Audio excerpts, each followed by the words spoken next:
Well, thank you for that lovely and charming introduction, Mike. And most of it's true. Some of it isn't true, but there you go. So my talk today is not showing here. So ideally, it would be nice for me to get this on the screen large. Let's have a look. It's not there. I can't see the whole slide. Oh, I can expand that. Please, thank you. So, for Bitcoin to fulfill its entire promise, it has to be used by many people. And essentially, that's the focus of my talk today. And what we're calling this inside Azteco is second generation Bitcoin.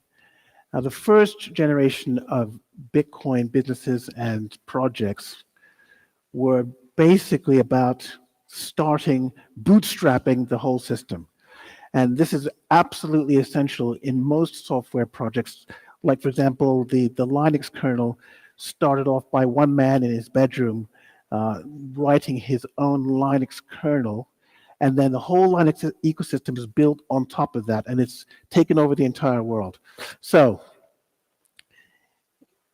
Linux is an example of how things start small and then grow to a global scale when people pour in their work onto it. But in order for that to happen, Linux had to become useful to people outside of the small number of developers who were building on it. So this has to happen in Bitcoin for the power of Bitcoin to be unleashed and the purpose of Bitcoin to be fulfilled. And so this is what we're trying to midwife with Azteco by thinking about what Bitcoin looks like in a scenario when there are many, many people using it. So, first of all, it's important to say that Bitcoin is nothing without its users. It's too hard for people to understand, and understanding Bitcoin is an artificial block to adoption. So users don't have to understand Bitcoin in order to make use of it. They need to use Bitcoin. And so using Bitcoin means having users. And therefore, without you, there is no Bitcoin, because Bitcoin is about the users using it and not about the technical matters that go into making it what it does. So, by removing the unnecessary requirements of understanding Bitcoin before using it, we can help spread globally. We can help it spread globally very, very quickly. So Bitcoin is about people. It's not about technology, even though the technology is super, super interesting and fundamental to making it work. It's actually not about technology, it's about people. And so given that, we have to change our behavior. I say we, people who want Bitcoin to fulfill its full promise, have to change their thinking about how people are made to interact with it. Now, there's some lovely theories about Bitcoin, and there's some very, very good books. I'm sure you're all familiar with this book, which is a very, very wonderful book about Bitcoin. And so books and podcasts and articles that describe how Bitcoin works and the thinking behind it are an absolute requirement for the specialist and the people who provide services to Bitcoin users, who are the ordinary people who don't have time to read books and find out about them. Now, we know this is the case because there are many people on, for example, Facebook, who don't know that it's actually written in PHP. And so you don't need to know that Facebook is written in PHP in order to make use of it. And this kind of thinking has to come to Bitcoin. Now, it's important that somebody somewhere understands that Facebook had written on PHP, and actually it's the Facebook developers that have to understand that. And given what PHP is, maybe they shouldn't do that, but that's another story. So it's very important that some people understand Bitcoin so that the network can be protected, the network can maintain its utility and spread everywhere. But consumers don't need to know anything about that. It's like asking consumer to know about the formulation of bubblegum in order to chew bubblegum. You don't need to know what's in bubblegum to chew it. You need teeth. And that's all it's required, teeth and a strong jaw. So without consumers being onboarded to Bitcoin in a frictionless way, it's not going to be possible for us to capture the market and displace fiat, which is the actual purpose of Bitcoin. The purpose of Bitcoin is to give the world a useful and sound money to replace fiat. That's what it's for. And if anybody comes to you and says it's for something else, of course they're at liberty to say that, but it's actually not true. Bitcoin is done for one purpose only. But because it's a generic database, and you can do literally anything with a database, store anything, many people have come in and tried to divert the purpose of Bitcoin, and I personally think that's a mistake. And I'm sure you're all aware of this WorldCoin phenomenon that's come about, and it's not a good thing. And that's an understatement. So without consumers being onboarded to Bitcoin, it's not going to be possible for us to capture the market. And that's what has to happen. And so Bitcoin companies have to aim for the consumer squarely. They have to aim for the consumer on the territory where they are. They have to go to the consumers where they are.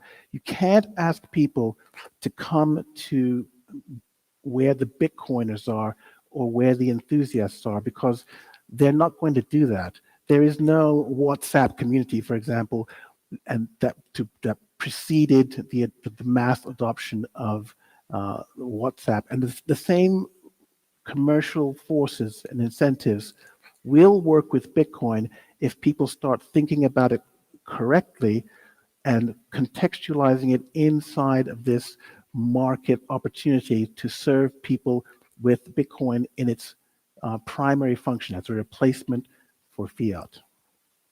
So, how much time is it going to take for us to get this done? And I say us, meaning people who are involved in Bitcoin. The world population is very, very big. There's lots of people.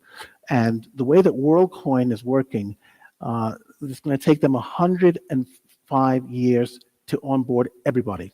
Now, that's 105 years is a very, very long time. It'll be before the end of the block emission that they finish if they continue at this rate. And that's, of course, leaving aside that this WorldCoin is an absolutely terrible, appalling system, that it's designed to violate the rights of all the users who are being onboarded to it. And I don't know if you know that they're actually paying people to get onto this WorldCoin. I think they're paying them a pittance. And they're not even paying them in fiat, they're paying them in this fraudulent altcoin, WorldCoin, to bribe them to go on board. So they're not providing any actual utility to anybody. It's just a scooping up, a herding operation to get people onto WorldCoin. I think this is appalling, and they're free to do whatever they like, of course, but our job as Bitcoiners is to beat WorldCoin and to prevent them from flooding the market with a global altcoin that's designed to harvest people's information, which they've openly admitted they're going to make available to all the governments on Earth. So this is not just about Bitcoin fanboyism and being against altcoins. This is a super dangerous project that all Bitcoiners should have uppermost in their mind that we have to defeat. And we can actually defeat it if we start thinking commercially about giving Bitcoin to every single person who needs it. So Bitcoin onboarding cannot therefore be onerous, invasive, unethical, and essentially non-commercial. It's very important that we have the correct tools presented to people in the correct formats so that the onboarding sequence and experience is super frictionless, very, very friendly. And currently, our go-to wallet is Wallet of Satoshi because it's the easiest to onboard people onto. It works flawlessly every time we present them with Nesteco voucher to redeem. And so this is the ideal form of the onboarding experience that has to be universal in Bitcoin if we're going to onboard people at a faster rate than the enemies of Bitcoin are currently planning to do. So how fast is fast? WhatsApp took 4 years and 8 months to onboard 1 billion users. Now, I think that's a very, very big number. Well, there's a seventh of all the people on Earth. And they did it essentially without any communities, with very little advertising. Nobody had to read any books to get onboarded onto WhatsApp. And they've reached essentially a seventh of the entire world's population. And so not only did they reach the world with a huge number of people, but WhatsApp itself has brought end-to-end encryption and normalized end-to-end encryption for 1 billion people. And this is a very big, big deal because the state doesn't like end-to-end encryption. And so this is a monumental, fantastic achievement that they've pulled off. And this is decades after PGP and other things were released to encrypt people's emails, summarily failed to reach enough people to make it a threat to our enemies. And so WhatsApp is a very, very important example for Bitcoiners because it proves that onboarding people in huge numbers can be done, and it can be done very, very quickly. So how are we going to pull this off? We're going to have to use the best in class tools that are not invasive and that simply work. And these are examples of those sorts of tools. We have the Phoenix Wallet Satoshi, Blue Wallet, Samurai Wallet, which is one of my favorites, Moon Wallet, and Breeze, all of which allow people to get on board very, very quickly. And the black hexagon there is a tool that shall not be named today, but you'll be hearing about it very soon, and it's going to be another one of the game-changing apps that's going to be released. So all friction has to be removed, including the psychological, technical, linguistic, and financial barriers that sometimes get put in front of users inadvertently because people are trying to help. The fact is that these things actually don't help most of the time, and it's removing of language that helps people, not adding of language. It's the removal of context, not the adding of context, that helps people, because the consumer is not interested in learning about the tools that they use. If they were, the iPhone user wouldn't have even a tenth of the apps that they have on their phone. These apps just work out of the box. Indeed, the iPhone and the MacBook work out of the box without any manual being shipped with these devices. That's the kind of thinking that must be brought to Bitcoin. If we don't do that, we being the people who are specializing in delivering Bitcoin services, if we don't do that, then somebody is going to come and do that kind of Apple thinking for another project like this WorldCoin, or maybe even something worse. And then we'll all be scratching our heads saying, where did it all go wrong? But by then it'll be too late. So in order for us to outflank these well-funded altcoin and other people in these fiat hucksters, meaning the CDBCs, it's important for us to copy the techniques that are proven to work to onboard many, many, many people onto both apps and to devices.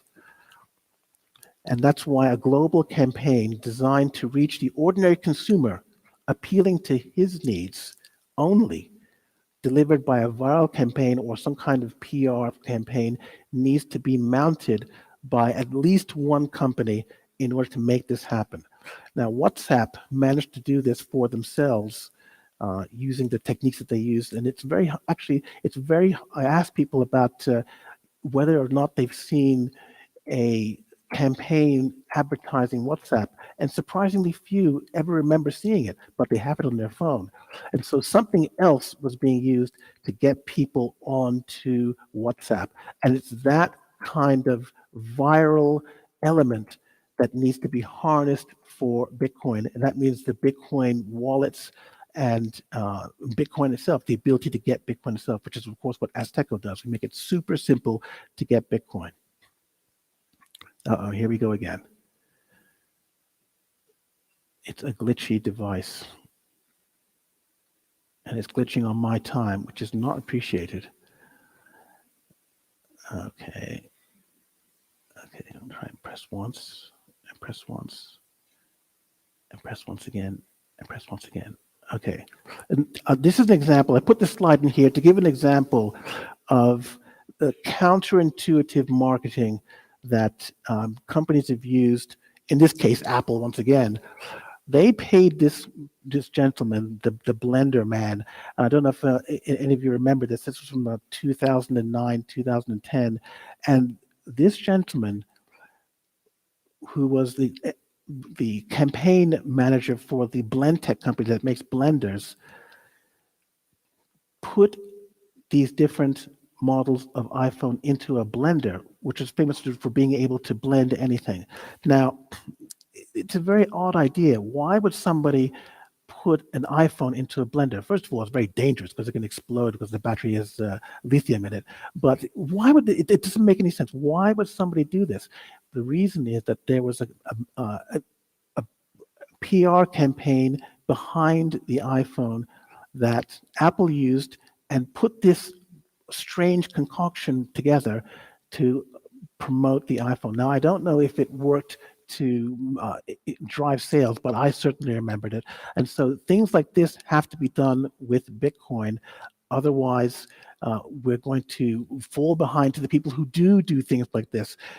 Obviously, you can't put a world coin into a blender, but it'll be something absurd like this that will be memorable, and which will take away the stench of risk around WorldCoin, which I think they're going to start to face, because I don't know if you've heard, the Kenyan government has banned them from operating inside Kenya. So they have a lot of work to do to remove the stigma of this terrible device looking into the eyes of their citizens and recording them onto this global database. And so Bitcoiners have to harness this kind of thinking. It takes only one thing, and that's money. You have to have the money to buy a PR firm, a marketing firm, to concoct these things. And their job is to sit around all day making up these campaigns, and they're very, very good at it. And so it requires people who run these companies to be able to know that they need this job and to let these companies run wild with these crazy ideas. And so here we go again. So once again, to recap, which is basically what I was just saying, why would Apple pay a PR firm to hire blend tech to blend phones over and over for model after model after model? What was behind the thinking? And so marketing is sometimes counterintuitive, and it needs experts in the field to execute it. And when they come to you and say, we're going to put your thing into a blender, don't worry, it's going to work, you might scratch your head and think, well, it doesn't sound like it makes sense. But then there's going to be metrics that will show you that it has actually worked. And so the important step is to get to the place where you're ready to hire these kinds of companies, pay the money to get the work done, and then release it without being frightened about what the outcome's going to be. And so the message is the medium. I'm sure you've heard of Marshall McLuhan's The Medium is the Message. And in Bitcoin, because it's a simulation of money that uses messaging, it's a pithy term like this that needs to be leveraged to get people to understand what Bitcoin actually is. And as Mike hinted before I came on, I've been asserting for many years that Bitcoin actually isn't money. It's just a database where messages are stored and things are accounted for. And so when you think of it like that, it's as a starting point, you can start to recontextualize Bitcoin into not a fintech service, but a messaging service. A messaging service in exactly the same form as the ones you get on WhatsApp.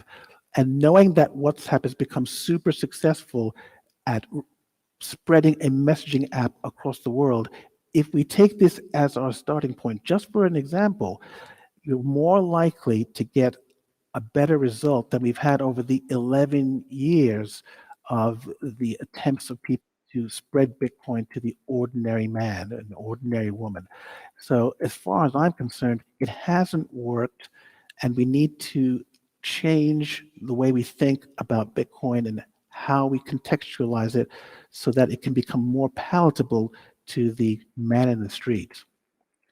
And so when we talk about people getting onto Bitcoin, in our case, there's a very few number of steps that they have to go through to do it. We have a person who has a problem with an institution or a problem with an institution or of institutions. They hear something about Bitcoin, this amazing thing about Bitcoin. They'll read it in TechCrunch, wherever it is, and they decide that they want this thing. They find a site that sells them this thing. Hopefully it's us and not the bad guys.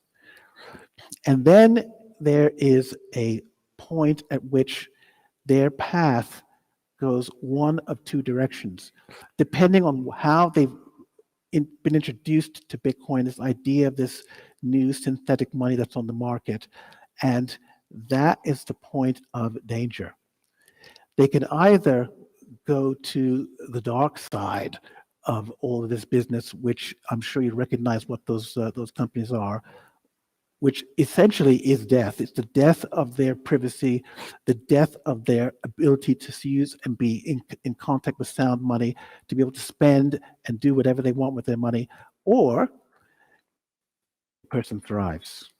And the person thrives on ethical Bitcoin companies, ethical Bitcoin apps where they can receive money in amounts that's without an upper limit, sometimes a lower limit depending on what the fees is for sending. But they have total control over their own money. Nobody can stop them from sending or receiving their own money. They have no accounts that can be closed down because you said something rude on Twitter or whatever it is. Oh, they call it X now. And so these are the options. We're either going to go to the bad guys or to ethical Bitcoin and to liberty in money on a global scale. And so this is why it's so important for us to beat these people to the punch. We've got to beat them to getting to the billions of people. And because WorldCoin, just for example, has such an onerous onboarding method, and Wallet Satoshi has literally no friction, this is the answer to spread these apps as quickly as possible. We have to convince people that indeed they do need these apps. And so the maximum danger area is right here, where they find out they want Bitcoin or something like it, and they find a site. And so we've got to get to these people at that point before they get to the green dot, where they go either one way or the other way. And I put this slide in just as a diversion. I don't know if any of you are interested in cinema, but there's a movie that you must watch called Colossus, the Forbin Project. And being a fan of this movie, I realized that the C of that terrible company is the same as the C in the Colossus movie. So you watch that movie, and then this slide will make a little bit more sense to you. And so let's go right back through all these stages, right back, taking it all the way to the green dot. And this green dot is the moment of the transformation.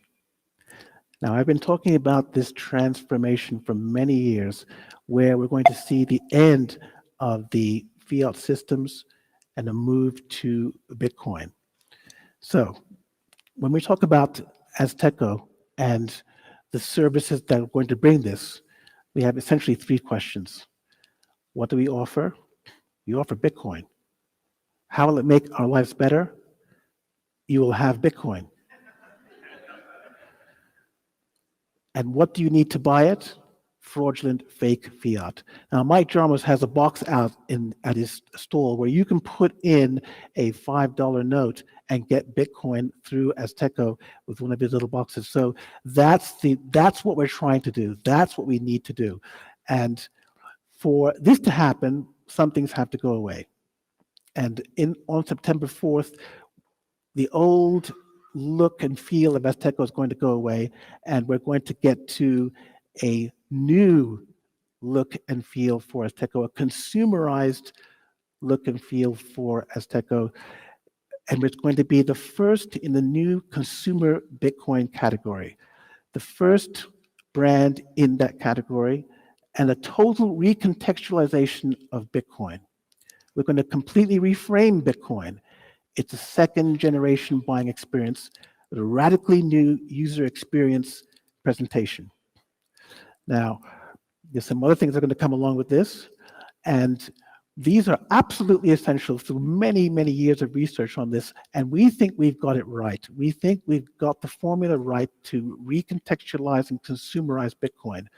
And I'm afraid this means the abandonment of Bitcoin culture, because that Bitcoin culture hasn't worked, and it's like Einstein says, if you keep doing something wrong, something that's not working over and over again, you're the one that's got a problem. It's a very badly paraphrased, so please forgive me for that. But we're bringing this new experience with global reach in terms of distribution. It's truly borderless, which means it's all over the entire world, and we're going to reach everybody. We're going to onboard billions of people, and ethical Bitcoin is going to be normalized. People are not going to be signing up for Bitcoin wallets as they used to. We're going to normalize the idea that you don't have to sign up for a tool so you can use your own money. This is absolutely crucial and essential if Bitcoin is going to fulfill its entire promise. So we are almost at the launch point for this new consumer-friendly consumer Bitcoin experience, which is, I'm sure you're going to find to be absolutely astonishing. And the constituency we're going for is a global one. It's the people like this who are our target audience, of which there are literally billions. They all have mobile phones. They all have a need for money. A lot of these people are unbanked, and when they're in a country where they have access to a bank account, sometimes they're not allowed to send money outside of the jurisdiction because of some crazy laws. All this needs to be changed. All this needs to go away. And so that is essentially what we're doing. And this is the last slide of the talk. And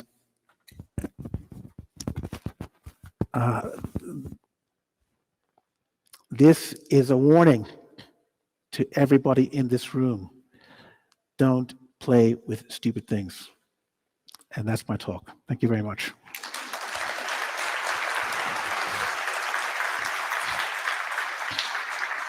Grandpa, why do you have so much Bitcoin? Well, it all started in the year 2023 when I attended a conference called BitBlockBoom. What's BitBlockBoom, Grandpa? It was a conference where people talked about Bitcoin. This was way back when we used something called the US dollar for money. What? Bitcoin wasn't always the world's money? If it weren't for great speakers at BitBlockBoom like Jimmy Song, Adam Curry, and Preston Pish, we'd all be living in pods and eating bugs. Instead, I was able to avoid fiat enslavement and secure generational wealth. F***ing legend. Be the legend your grandchildren deserve. Experience the best Bitcoin conference out there and join the Bitcoin revolution. BitBlockBoom, the only conference for true Bitcoin maximalists. Book your tickets today at bitblockboom.com and use the code BBB1 for a special discount.